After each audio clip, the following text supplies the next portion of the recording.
All right, guys, here we go. So this is really starting off what we talked about, this age of exploration, finding a new world, great stuff. All right, Hooper, let's start it off here. Go start here with the background.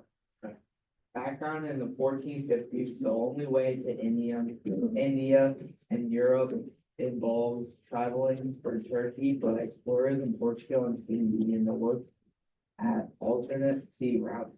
Columbus searched for Europe into contact with North and South America.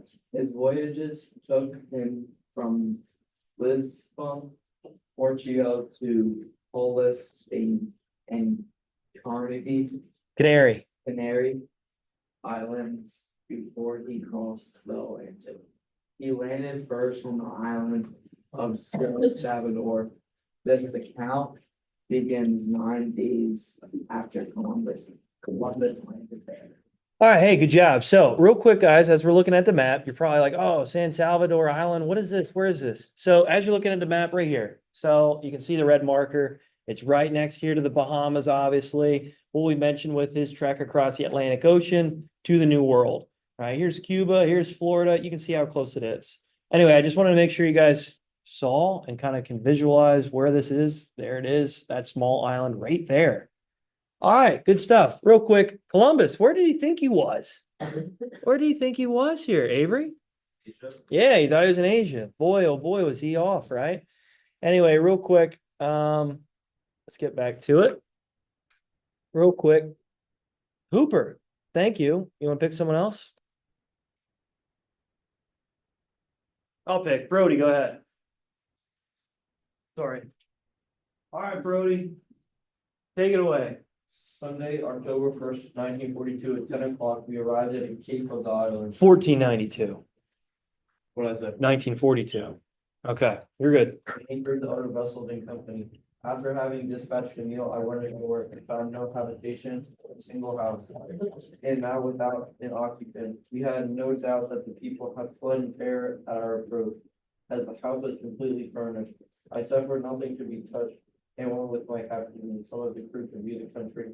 This island even exceeds the others in beauty and fertility. Rows of lofty and flourishing trees seem abundant, as also large lakes surrounded and overhung by the full foliage. In a most enchanting manner, everything looked as green as in April and Andalusia. Yeah, good. So he's looking at the environment here and he's like, wow, this is amazing, right? This tropical environment, all the trees, all the foliage, right? Yeah, he's in amazement. And it takes him back to a time in Spain, right? He looks at the mountains in Spain, he kind of compares it to that. Real quick though, Columbus, where is he actually from? Was he from Spain? No, where was he from? That's right. Italy, yep, good job. So make sure you guys note that, right? Anyway, go ahead, keep going, Brody. The melody of the birds was so exquisite that one was never willing to part from the spot. The flocks of parrots obscured the heavens. The diversity in the appearance of the feathered tribes and those of our country is extremely curious.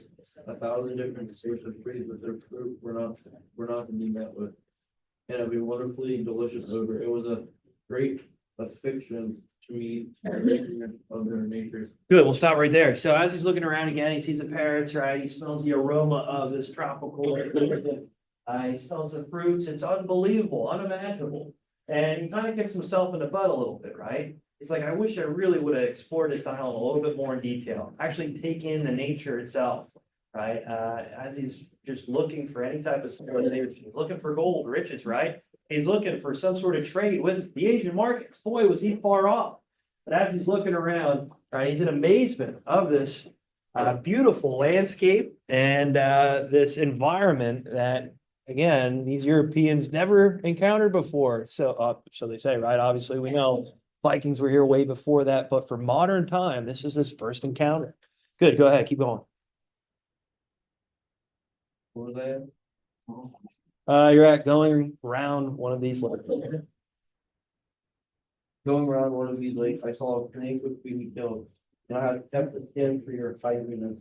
Upon being discovered, we took to the water, whither we followed him, as it was not deep, and dispatched him with our lancers. It was 7 spans in length. I think there are many more such about here. I discovered also the aloe tree, and determined to take on board the ship more. 10 quintal of it, as I am told it is valuable. Good, we'll stop right there. So again, he's looking around, he kills a snake. Oh my gosh. So he takes the skin right off the snake. And he says, I'm gonna greet this here with the king, whatever, obviously Asian markets he's about to encounter, the king of this tribe, right? These peoples here, he's gonna grant them as a present, right? So I thought that was interesting when he was talking. But yeah, he's looking around, he's trying to gather up his surroundings and realize what he's kind of embarking on, what he's encountering. Go ahead, go. While we were in search of some good water, we came upon a village of the natives about half a league from the place where the ships lay. The inhabitants, on discovering us, abandoned their houses and took to flight, carrying off their goods to the mountains. I ordered that nothing which they had left should be taken, not even the value of them. Presently, we saw several of the natives advancing towards our party, and one of them came up to us, to whom we gave some pork bells and glass beads. Good, we'll stop there. So, as he approaches these areas, he realizes that there are people here, right? The natives ran off, right? They ran in the mountain range and they thought, you know what, we'll abandon our house. We'll just leave here. We don't know what these people are, who these people are, and they're scared. Anyway, as they start approaching, what does he give them? What does he give them? They said hawk bells? What is that? Well, anyway, you think about a hawk or any type of bird, you guys ever see that, how they kind of latches on to someone's arm, they fly off. And a lot of times if you have, I don't want to call it a pet, but kind of, right? They put these bells on the hawk's talons, right there along where the talons are, and it rings, right, as they fly off. So you kind of know where they're at. It gives them an idea where they're at. Anyway, the native peoples, did they ever see bells like this before? Hear the noise or see the, the shiny object? No. And then glass beads here, like, here, take this. So the natives are amazed by this. They couldn't believe it. And I know I talked about it in the lesson, right? As the explorers came over with the armor, right? The swords, the muskets, they see this shining in the sun. And they look like what? What did I say they look like? Sarai? Gods, right? So you got to imagine this first encounter is something, again, that the natives never encountered before. Get it? Okay, go ahead. Keep going, Brody. We asked them in return for water, and after I had gone on board the ship, the natives came down to the shore with their paladats full and showed great pleasure in presenting us with it. I ordered more glass beads to be given them, and they promised to return the next day. Good, we'll stop there. So if you're looking at it, and if you see any of these numbers right next to the terms that you might not know, just look down here at the bottom of the page. It tells you what they are. So you can see these calabashes are dry hollow shells of gourds used for cups or bowls. So here they are bringing these massive shells. You ever see a conch shell before? Yeah, they're huge. Anyway, they fill them up with water, and that's what they drink from. So this was a good greeting, right? A good kind of connection here at first, right? Go ahead, bro. It is my wish to fill all the water casks of the ships at this place, which being executed, I shall depart immediately. If the waters severe, and sail around the island till I succeed in meeting with the king in order to see if I can acquire any of the gold, which I hear he possesses. Afterwards, I shall set sail for another very large island, which I believe to be Japan. Good, right? So as you're looking down here at the bottom, Chicago, they believe is Japan, right? So he believes he's really close to the Asian markets, right? He thinks he's right there by Japan. Man, is he far away, but he doesn't know this yet. He doesn't know it. Good, go ahead. According to the indications I received from the Indians on board, they call the island Colba and say there are many large ships and sailors there. This, All right. So Colba, just look down at your bottom, it's in Cuba, right? So they're very close to Cuba, where Haiti, Dominican Republic is. So yeah, he's far off here, far off. But anyway, keep going. this other island they named Mostia, and informed me that it is very large. The others which lie in our ports, I shall examine on the passage, and according as I find gold or spices in abundance, I shall determine what to do. At all events, I am determined to proceed onto the continent and visit the city of USA, where I shall deliver the letters of your kindness to the great Khan and demand an answer with which I shall return. Awesome, good. So here he is on these islands where the Bahamas are, and he thinks he's really close to Asia. He's going to trade with China, with Japan. He's going to find this land route that Marco Polo found years and years before him. What? This land route of trade, which we kind of talked about. Anyway, so real quick, he thinks he's in Asia. He thinks he's encountering these Asian markets when in all reality, he's far off, right? Anyway, like I mentioned, with this first encounter, you can see at first, well, it looks friendly, it does. But we all know that turns south, doesn't it? Yes. Right, anyway, real quick, I wanted to go over that with you guys, and now with the questions, that's all on you. Right, I had this thing out since Friday, so hopefully we get that turned in. Real quick, Ms. O'Neill, where were you? Dominican Republic, right? So the Dominican Republic, she here has an image, a picture I'd like to share with you guys. Well, Ms. O'Neill was, she was there, and she talked about this, so it was really cool. So pay attention here, this is really neat. Go ahead.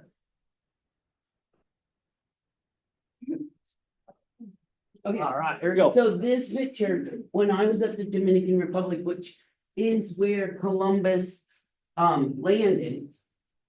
The Hispaniola is the island, half is Cuba, or half is Haiti and half is the Dominican Republic. And he showed me, the guy was selling his wares, like they make these little things, and he told me this represented their country. And this was their country, and it was nice and brown, and then the settlers, Christopher Columbus came, right, and they really wiped out their country.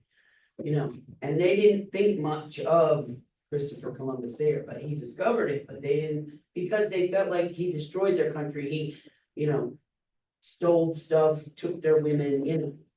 And then the Haitians, in the triangular trade, the Haitians were from Africa and they were darker, and they brought them to be the new slaves. So this mask, I wish I would have bought one now, but he talked, like, that's what they don't, like I said, they're, but when you talk about Christopher Columbus, the people in the Dominican aren't like, woo, you know. But they didn't share that, and I just wanted to share that with you, like the first-hand account of Columbus, this is what they felt, this is how they feel, look towards, you know. All right, real quick, so you see the mask, this is really interesting, the native, obviously tribes here depicted the different color, right, so when it comes to their complexion. And then, yeah, the Europeans came over, which we already talked about with this takeover, right, we mentioned about the European settlers, Spain in this case here. And there's a lot of horror stories, obviously, as they're taking over these indigenous groups. So with brutal conquest and warfare, but also we mentioned about the disease, sickness that spread and wiped out many of the native populations here in these islands. Right, we also talked about too, right, when it comes to the rape, when it comes to the destruction of these cultures. So yeah, Columbus, he does get this bad label attached to it because of this. Right. And that gives that argument every single Or year. to them, just the white. Yeah. Yeah, white Right. man here, so you can see this depiction of the color, right? Right. And then great point here, Ms. O'Neill, you mentioned that too, as the native groups, the native populations, as they were forced to slaves in their own land, well, as they died off, well, they needed more slaves. So this is where we talked about the Atlantic slave trade. We mentioned about this middle passage from Africa to the New World. And yeah, you can see here in modern day Haiti, right? You can see when it comes to the populations, yeah, this African complexion, this darker complexion. And they talk about it and they joke about it. They will joke with each other and say, oh, you're Haitian, you know, like Yeah, they do, just Yeah. like, you know, people here joke, you know. yeah. So you can see, guys, with that mask there, it's really depicting the timeline of events within just an object like this, and how this all went down. Real quick, make sure you guys turn this in by the end of the day. I'm gonna grade the 7th, 8th period. Hopefully we have this turned in. Hopefully is about 25 points.